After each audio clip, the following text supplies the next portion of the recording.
ચણાની અંદર અત્યારે જે ચણામાં સોયાબીનના ઉગાવવાનો મોટો પ્રશ્ન છે, એના અંતર્ગત આપણા જે ખેડૂત મિત્ર જેને ચણાની અંદર ધર્મજ ક્રોપ ગાર્ડ લિમિટેડની દવાનો ઉપયોગ કર્યો છે અને સારું રિઝલ્ટ મળ્યું છે, તો આપણે જાણીએ ખેડૂત મિત્ર પાસેથી કે એને કેવું રિઝલ્ટ મળ્યું છે. આજે આપણે ચણાના ખેતરમાં ઊભા છીએ, એ ચણા કેટલા દિવસના થયા?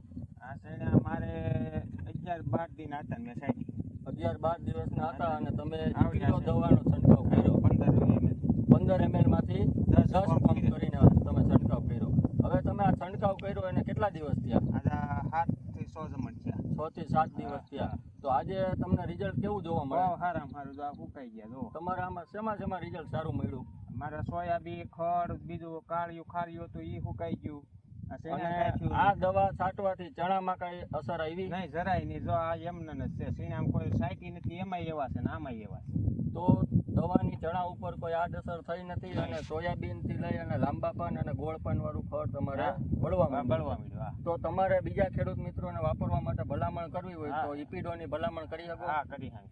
રિઝલ્ટ સારું મળે છે. તો ખેડૂત મિત્રો, આપ અહીંયા જોઈ શકો છો કે ચણાની અંદર જે સોયાબીનની ઉગાવો હતો એની સામે ઇપીડો વાપરવાથી સોયાબીન આજે 7 દિવસમાં બળવાના ચાલુ થઈ ગયા છે અને મોટા ભાગના સોયાબીન બળી ગયા છે.